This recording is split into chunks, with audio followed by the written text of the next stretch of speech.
చంద్రబాబు గురించి తప్పు అనకూడదు. పరిపాలన ఆయన ఒక్కడే చేయలేడు కదా.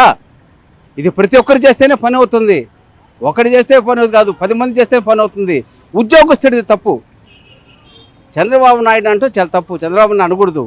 ఉద్యోగస్తులు నిర్లక్ష్యంగా ఉన్నారు. ఉద్యోగస్తులు జీతాలు తీసుకుంటున్నారే కానీ పనులు చేయటం లేదు. అదే కానీ చంద్రబాబు నాయుడు తప్పు లేదు. చంద్రబాబు నాయుడు ఏం చేస్తాడండి? చంద్రబాబు నాయుడు చెప్తాడు అంతవరకే, చేయమని చెప్పి. చేయకపోతే తప్పు ఎవరిదండి? చంద్రబాబు నాయుడుది కాదు కదా, వీళ్ళదే కదా. వీళ్ళ మీదే చర్య తీసుకోవాలా. వీళ్ళు మటుకు పట్టుకున్నట్టు ఉన్నారు. అంటే అన్నా క్యాంటీన్ పెట్టారు. అయితే మీ యొక్క వ్యాపారస్తులు చాలా అంటే రూపాయి ₹2 వస్తాయి మీకు లాభం. ఇప్పుడు అన్నా క్యాంటీన్ పెట్టడం వల్ల మీకు ఎలాంటి లాభం కలుగుతుంది? ప్రభుత్వం వచ్చి 100 రోజులు అవుతుంది. అయితే ఈ ప్రభుత్వంలో పథకాలు అమలవుతున్నాయా? ఎలాంటి పథకాలు ఇప్పుడు దాకా అందినాయి మీకు? మాకు ఇప్పుడు పథకాలు మటుకు ఏ అమలు కావటం లేదు. ప్రస్తుతం మటుకు పెన్షన్లు మటుకు అమలైనవి. పెన్షన్లు మటుకు టైం టు టైం పెన్షన్లు మటుకు ఇస్తున్నారు. కానీ నిత్యావసర వస్తువుల మటుకు విపరీతమైన రేట్లు అమ్ముతున్నారు. ఆయిల్ ఈ రోజున కొనలేని పరిస్థితికి అయిపోయింది. పాత రేట్లకే కొత్త రేట్లు అమ్ముతున్నారు. దాని గురించి ఎలాంటి చర్యలు తీసుకోవటం లేదు.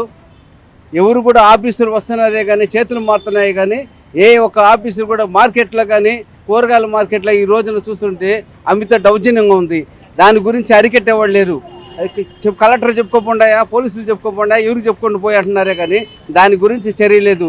ఈ రోజున నడి రోడ్ల మీద చెత్త పోస్తున్నారు. చెత్త ఎత్తే నాదుడు లేరు. చెత్త ఎత్తమంటే మమ్మల్ని తిరిగి చూస్తున్నారు.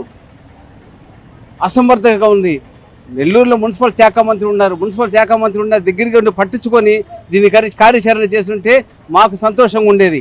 ఈ రోజున వాళ్ళ గురించి ఉద్యోగస్తులు కూడా సరిగ్గా చేయటం లేదు. మాకేం లెవెల్లో ఉండరు.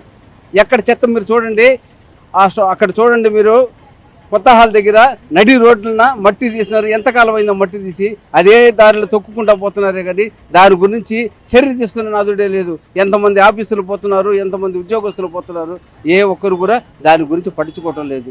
పరిపాలన మీద దృష్టి పెడితే మాకు సంతోషంగా ఉంటుంది. అంటే ప్రభుత్వంలోకి వచ్చి 3 నెలలే అవుతుంది. 3 నెలలు అయినా కానీ ప్రభుత్వం మీద ఉన్న వాళ్ళైనా పైన వాళ్ళు కాకపోతే కింద ఉన్న వాళ్ళైనా దాని గురించి చర్య తీసుకుంటే, కింద స్థాయి వాళ్ళైనా చర్య తీసుకుంటే సంతోషంగా ఉంటుంది. కానీ ఏంటంటే పైన వాళ్ళే మాకు సంబంధం లేదంటే, కింద వాళ్ళే మాకు సంబంధం లేదంటే ప్రజల పరిస్థితి ఏంది? ఈ రోజున మీ రోడ్ల మీద జిమ్ముకునే పరిస్థితి అయిపోయింది. మున్సిపాలిటీ పన్నులు కడితే అన్నీ చేస్తున్నారు.